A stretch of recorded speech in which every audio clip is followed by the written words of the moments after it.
Hi hello నమస్తే welcome to our channel. 2026 నూతన సంవత్సరంలో ఏ రాశి వారికి ఎలా ఉండబోతోంది అని నందిబట్ల శ్రీహరి శర్మ గారిని అడిగి తెలుసుకుందాం. ముందుగా మేషరాశి. గురుగారు, 2026 సంవత్సరం మేషరాశి వారికి ఎలా ఉండబోతోంది? 2026 సంవత్సరంలో జనవరి మాసం నుంచి డిసెంబర్ వరకు మేషరాశిలో జన్మించినటువంటి వారికి ఏ విధంగా ఉండబోతుందో తెలుసుకునే ప్రయత్నం చేద్దాం. వీక్షించేటువంటి ప్రేక్షకులు గమనించాలి. ముఖ్యంగా ఈ మేషరాశిలో జన్మించినటువంటి వారికి గ్రహ సంచారము మిశ్రమమైనటువంటి ఫలితాలను ఇస్తుంది. ఈ సంవత్సరం అంతా కూడా ఎప్పుడూ పూర్తిగా మంచి కాదు, అలాగే ఎప్పుడు కూడా చెడు కాదు. ఒక విషయాన్ని గమనించుకోవాలి. ఏ సందర్భాలలో మనం చేస్తున్నటువంటి వృత్తి ఉద్యోగ వ్యాపారాలలో మనం చేర్పులు మార్పులు చేసుకోవాలి. గ్రహాలు ఏ సమయంలో అనుకూలంగా ఉంటాయి, అలాగే విద్యార్థులకు ఏ విధంగా ఉండబోతుంది, దాంపత్యంలో ఉన్న వాళ్ళకి, వివాహం కానటువంటి వాళ్ళకి, ఇలా ప్రతి వ్యవస్థలో ఉన్నటువంటి వాళ్ళకి ఏ విధంగా ఉండబోతుందో క్లుప్తంగా తెలుసుకునే ప్రయత్నం చేద్దాం. ముఖ్యంగా గమనించుకున్నట్లయితే ఈ మేషరాశిలో జన్మించినటువంటి వారికి ప్రధానంగా గురుబలం అనుకూలంగా ఉన్నటువంటి సందర్భం. ఎందుకనంటే మార్చి 14వ తారీఖు వరకు గురువు మిథున రాశిలో వక్రగతి చెంది ఉంటాడు. ఈ వక్రగతి చెందినటువంటి కారణం చేత ప్రధానంగా మనం ఇక్కడ వృషభ రాశిలోనే వేసుకున్నాం, కానీ వక్రగతి ఉన్నటువంటి కారణం చేత ఈ యొక్క గురువు దశమ స్థానాన్ని, అలాగే అష్టమ స్థానాన్ని మరియు షష్టమ స్థానాన్ని ప్రభావితం చేస్తాడు. ముఖ్యంగా ఉద్యోగ వ్యవహారాల్లో ఎవరైనా కానీ మార్పులు కావాలి అనేటువంటి వాళ్ళకి ఈ సమయం మార్చి 14 వరకు కూడా అనుకూలంగా ఉండేటువంటి సమయం. ఒక గురుగ్రహం ఉద్యోగానికి సంబంధించి అనుకూలిస్తే సరిపోతుందా?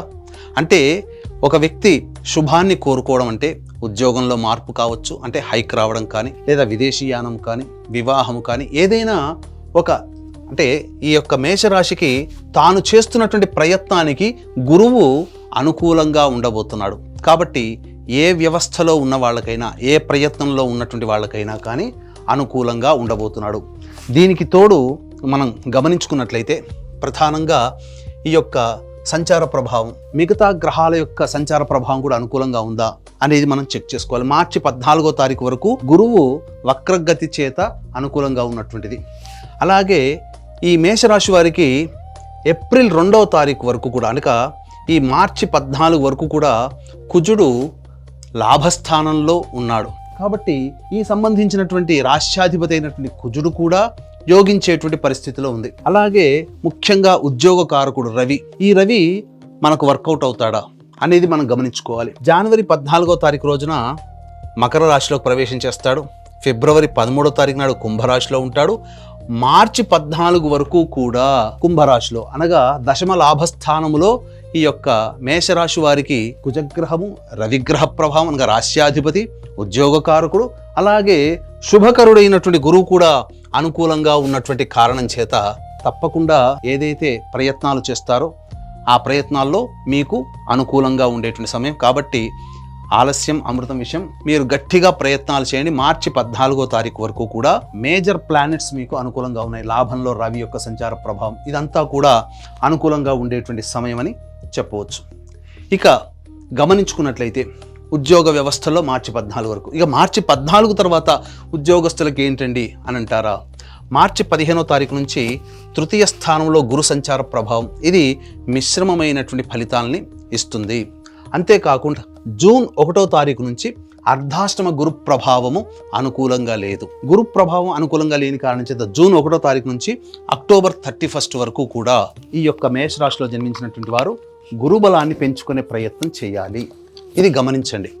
ఎందుకనంటే జూన్ 1వ తారీఖు నుంచి అక్టోబర్ 31 వరకు కూడా గురువు అనుకూలంగా లేడు. చేసే ప్రయత్నంలో ఇబ్బందులు, ఆటంకాలు, ప్రతిదీ కూడాను చికాకులతో కూడుకున్నటువంటి జీవితం ఉంటుంది. కాబట్టి ఏది ఏమైనప్పటికీ లాస్ట్ 2 నెలలు, నవంబర్ డిసెంబర్ నెలలు, అలాగే మొదటి 3 నెలలు, ఇవన్నీ కూడా అనుకూలంగా ఉండేటువంటి సమయము ఈ మేషరాశిలో జన్మించినటువంటి వారికి. మార్చి 15 నుంచి జూన్ 1వ తారీఖు వరకు కూడా ఈ సంబంధించినటువంటి మేషరాశిలో జన్మించినటువంటి వారికి ప్రధానంగా గమనించుకోవాలి. ఈ మేషరాశిలో జన్మించినటువంటి వారికి ఏ విధంగా ఉండబోతుంది అనేటువంటి విషయాన్ని మనం గనుక గమనించుకున్నట్లయితే ఇక మేషరాశిలో జన్మించినటువంటి విద్యార్థులకి జూన్ 1వ తారీఖు వరకు గురువు అనుకూలంగా ఉన్నాడు కాబట్టి ఉత్తీర్ణతా శాతం చాలా చక్కగా ఉంటుంది. పోటీ పరీక్షల్లో విద్యార్థులు చాలా చక్కగా పరిణితిని సాధిస్తారు. అనుకున్న విశ్వవిద్యాలయాల్లో మీకు సీట్ లభించే అవకాశం కూడా ఉంటుంది. కాబట్టి కోరుకున్న కళాశాలలో ప్రవేశం లభిస్తుంది. ఉన్నత ప్రమాణాలతో ప్రథమ శ్రేణిలో ఉత్తీర్ణులు అవుతారు. కాకపోతే జూన్ 1వ తారీఖు నుంచి అక్టోబర్ 31వ తారీఖు వరకు ఉన్నటువంటి సమయం మాత్రం అనుకూలముగా లేదు. ఈ కారణం చేత ఎక్కువగా కష్టపడాల్సినటువంటి పరిస్థితి ఈ యొక్క మేషరాశిలో జన్మించినటువంటి వారికి ఎదురవుతుంది. ఇక గమనించుకున్నట్లయితే ఇక వివాహ సంబంధించినటువంటి విషయాలలో ప్రధానంగా ప్రయత్నం చేయండి. ఎందుకనంటే మార్చి 14వ తారీఖు వరకు కూడాను గురువు వక్రగతిన ఉన్నటువంటి కారణం చేత ప్రయత్నంలో కొంత ఆటంకాలు అనేటువంటివి ఉంటాయి. అయినప్పటికీ కూడా ప్రధానంగా మార్చి 14 నుంచి జూన్ 1వ తారీఖు వరకు గురువు మిథున రాశిలో సంచారం చేస్తూ వివాహానికి అనుకూలమైనటువంటి ప్రయత్నము. కాబట్టి మార్చి 14 నుంచి జూన్ 1వ తారీఖు వరకు వివాహ సంబంధాలు నిశ్చయం అవ్వడము, లేకపోతే ఈ సంబంధించినటువంటి వివాహమే జరగడము కూడా మీకు ఖచ్చితంగా ఉండబోతుంది. దాంపత్య విషయానికి వచ్చేసరికి ఈ యొక్క మేషరాశిలో జన్మించినటువంటి వారు దంపతుల మధ్య కొంత పొరపచ్చాలు వచ్చే అవకాశం ఉంటుంది. అవగాహన లోపం అనేటువంటిది ఉంటుంది. కాబట్టి జాగ్రత్త పడగలరు. ఇక ఆరోగ్య విషయానికి వచ్చేసేసరికి ప్రధానంగా ఏలిన నాడిని ప్రభావం ఈ మేషరాశిలో జన్మించినటువంటి వారికి ఉండడము, అలాగే గురువు జూన్ 1వ తారీఖు నుంచి అక్టోబర్ 31వ తారీఖు వరకు అనుకూలంగా లేని కారణం చేత ఆకస్మికమైనటువంటి ప్రమాదాలు, అలాగే హాస్పిటలైజేట్ అవ్వడం కానీ లేదా శస్త్రచికిత్సలు జరిగే అవకాశాలు కానీ గోచరమవుతున్నాయని చెప్పవచ్చు. ఇక మరీ ముఖ్యంగా ఈ యొక్క మేషరాశిలో జన్మించినటువంటి వారికి సంతాన యోగ్యత అనేటువంటిది ఉండబోతుంది. సంతానం కోసం ఎదురు చూసేటువంటి వ్యక్తులకి సత్సంతానం లభించి తీరుతుంది. మంచి శుభవార్త ఈ మేషరాశిలో జన్మించినటువంటి వారు వింటారని చెప్పవచ్చు. ఇక ముఖ్యంగా శని జాతకరీత్యా జూలై 26వ తారీఖు నుంచి వక్రగతిన ఉన్నటువంటి కారణం, అలాగే రాహుగ్రహ ప్రభావం కూడా కలిసి ఉండడం, జూన్ 26వ తారీఖు నుంచి విదేశీయానానికి చేసే ప్రయత్నాలు డిసెంబర్ వరకు అనుకూలంగా ఉంటాయి. కాబట్టి మీరు విదేశీయానానికి ఏదైనా ప్రయత్నాలు చేసినట్లయితే జూలై 26వ తారీఖు నుంచి అవి మీకు సఫలీకృతమవుతాయని చెప్పవచ్చు. ఇక మరీ ముఖ్యంగా ఈ మేషరాశిలో జన్మించినటువంటి వారికి రాజకీయ రంగ ప్రముఖులు ఎవరైతే ఉంటారో నామినేటెడ్ పోస్టులకి మాత్రం వారు అర్హులయ్యేటువంటి అవకాశం ఉంటుంది. కాబట్టి ఎక్కువగా ఖర్చు అనేటువంటిది పెట్టకుండా జాగ్రత్తగా కాపాడుకోండి. మీ యొక్క ధనము మీ కిందటువంటి వ్యక్తులు మిమ్మల్ని ప్రలోభాలకి గురి చేసే అవకాశం ఎక్కువగా ఉంటుంది. కాబట్టి అనవసరమైన ఖర్చుల్ని తగ్గించుకొని మీరు ప్రణాళికాబద్ధంగా మీరు వ్యవహరించినట్లయితే మీకు తగినటువంటి పోస్ట్ అనేటువంటిది లభించి తీరుతుంది.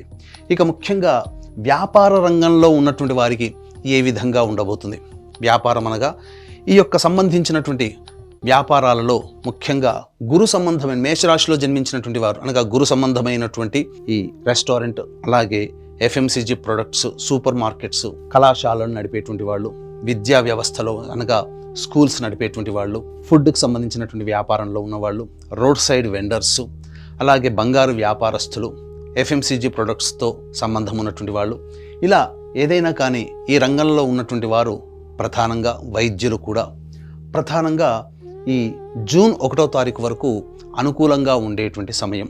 వ్యాపార విస్తరణకి కానీ లేదా వ్యాపార అభివృద్ధి లేదా నూతన వ్యాపారం ఏదైతే చేయాలనుకుంటారో జూన్ 1వ తారీఖు నుంచి అక్టోబర్ 31వ తారీఖు వరకు జాగ్రత్తలు పాటించండి.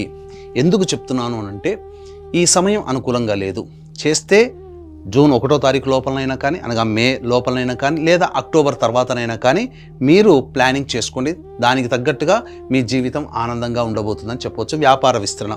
ఇక మరీ ముఖ్యంగా ఈ సంబంధించినటువంటి తోళ్ళు, చర్మ సంబంధమైనటువంటి వ్యాపారస్తులు, బొగ్గు సంబంధమైనటువంటి కలప, అలాగే ఈ సంబంధించినటువంటి నూనె వ్యాపారస్తులు, అలాగే గ్రౌండ్ ఆయిల్ ఈ సంబంధించినటువంటి వ్యాపారస్తులు ఎవరైతే ఉంటారో, అలాగే ఇనుముతో కూడుకున్నటువంటి వ్యాపారస్తులు ఎవరైనా కానీ వాళ్ళందరూ కూడా ఇసుకతో సంబంధించినటువంటి వీళ్ళందరికీ కూడాను కాస్త గడ్డు కాలం అని చెప్పవచ్చు జూలై 26వ తారీఖు వరకు. అలాగే ఆగస్టు నుంచి డిసెంబర్ వరకు అనుకూలంగా ఉండేటువంటి సమయం. ఈ చెప్పినటువంటి రంగాల్లో ఉన్నటువంటి వాళ్ళు అనగా ఈ చర్మ సంబంధము, ఇసుక సంబంధము, అలాగే ఇనుము సంబంధము ఉన్నటువంటి వ్యాపారస్తులు చక్కగా వాళ్ళు ఆగస్టు నుంచి డిసెంబర్ లోపల వాళ్ళకి అనుకూలంగా ఉండేటువంటి సమయంగా చెప్పవచ్చు.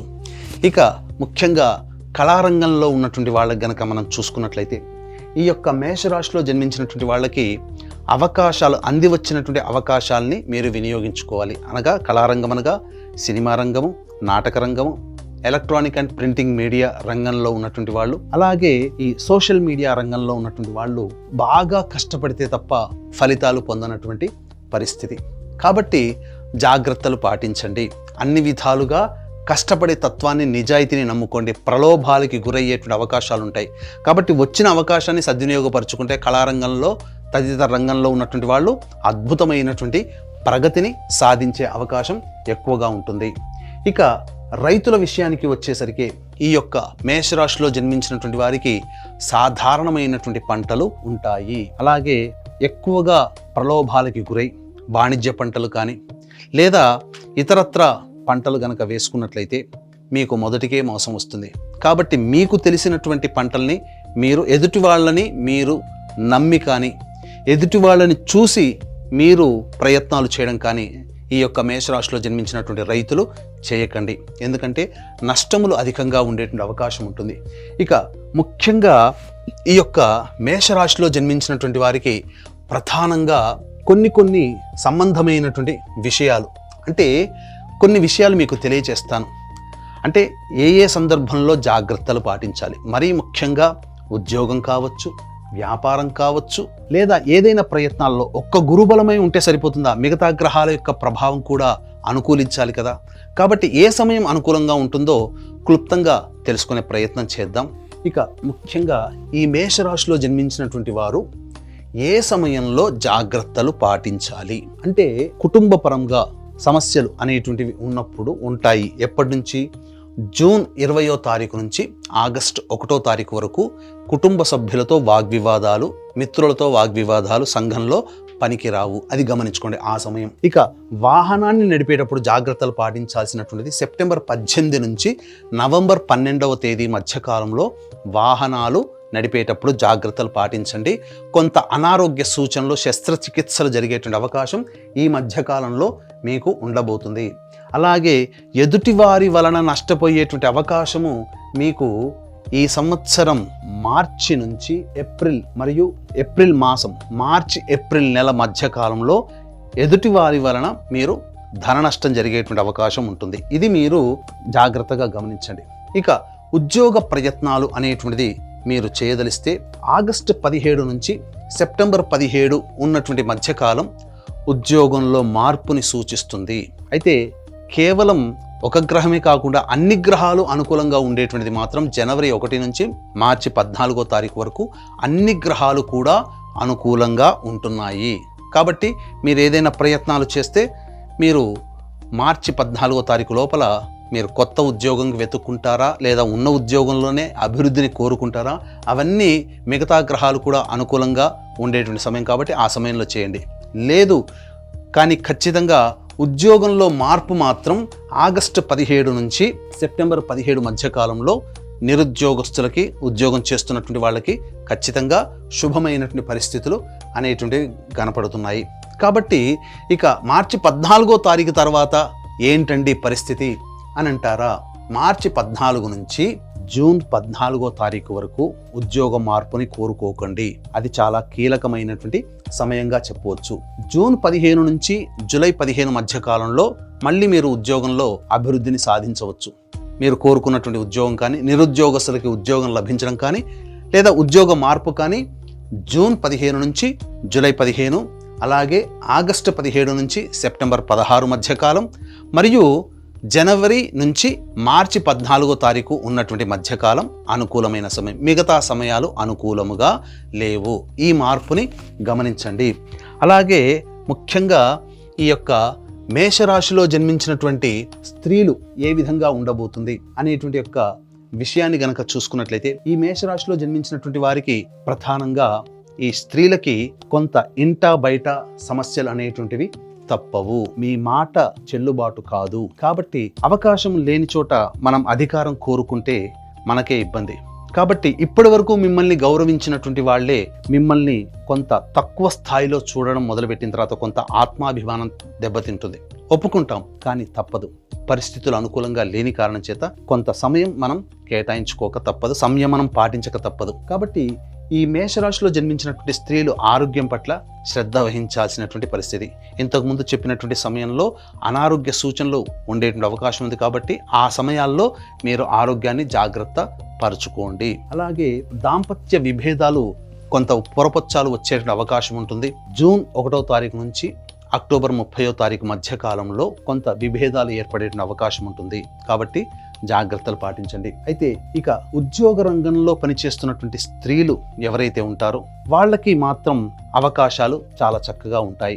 ఉద్యోగ రంగంలో ప్రగతిని సాధిస్తారు. కానీ కుటుంబ పరంగా కొంత మీరు వెనకబడుతానం అనేటువంటిది ఉంటుంది. మిగతా అన్ని రంగాలలో ఉన్నటువంటి స్త్రీలకి మిశ్రమమైనటువంటి ఫలితాలు కలగబోతున్నాయి. సంతానం కోసం ఎదురు చూసేటువంటి స్త్రీలు చక్కగా సంతానాన్ని పొందేటువంటి అవకాశం ఉంటుంది. కాకపోతే మీకు ప్రధానంగా ఈ యొక్క సంబంధించినటువంటి జూన్ 30వ తారీఖు మధ్య కాలంలో డాక్టర్ సలహాల్ని పాటించండి. సంతాన గర్భవతులు కానీ, సంతానం కోసం ఎదురు చూసేటువంటి వాళ్ళు కానీ. ఎందుకనంటే కొంత చెడు వార్తలు వినేటువంటి అవకాశం గోచరమవుతుంది. జూన్ 30వ తారీఖు అనగా జూలై మాసం నుంచి మీకు అనుకూలంగా ఉండేటువంటి సమయం, అన్ని విధాలుగా ఆరోగ్యంగా ఉండేటువంటి సమయం అని చెప్పవచ్చు గర్భవతులకి. ఇక విన్నారు కదా, ఈ చెప్పినటువంటి ఫలితాలన్నీ కూడాను దృష్టిలో పెట్టుకొని మీరు దైవానుగ్రహాన్ని పొందే ప్రయత్నం చేయండి. ఎందుకనంటే ఏ వ్యక్తికైనా కానీ సంచారము, ముఖ్యంగా గురుగ్రహ సంచారం అనుకూలంగా లేదు. శనిగ్రహం కూడా మీకు మిశ్రమమైనటువంటి ఫలితాలనే ఇవ్వబోతున్నాడు. వక్రగతిన ప్రభావము, కొంత ఇబ్బందులు అనేటువంటివి ఉండక తప్పదు. ఈ కారణం చేత దైవానుగ్రహాన్ని పొందే ప్రయత్నం ఈ మేషరాశిలో జన్మించినటువంటి వారు ప్రయత్నం చేయాలి. కాబట్టి ఈ మేషరాశిలో జన్మించినటువంటి వారు ప్రధానంగా ప్రతిరోజు కూడాను సుబ్రహ్మణ్య భుజంగ స్తోత్ర పారాయణము, అలాగే ప్రతి అష్టమి మరియు ప్రతి అమావాస్య రోజున శనిగ్రహానికి తైలాభిషేకం జరిపించుకోండి. ఈ కారణం చేత మీకు అనుకున్నటువంటి అన్ని పనులలో దైవానుగ్రహం కలుగుతుంది. ప్రతిరోజు సూర్యుడికి నమస్కారం, సూర్యాష్టకం 6 సార్లు పారాయణం చేయడం, సుబ్రహ్మణ్య భుజంగ స్తోత్ర పారాయణం చేయడం, అలాగే ప్రతి అష్టమి రోజున మరియు అమావాస్య రోజున శనిగ్రహానికి తైలాభిషేకం జరిపించండి. ఇవి జరిపించుకున్న తర్వాత తప్పకుండా మీకు చేసేటువంటి ప్రతి ప్రయత్నంలో అభివృద్ధి అనేటువంటిది ఉంటుంది. అన్ని విధాలుగా మీకు మంచి జరగాలని కోరుకుంటూ సెలవు.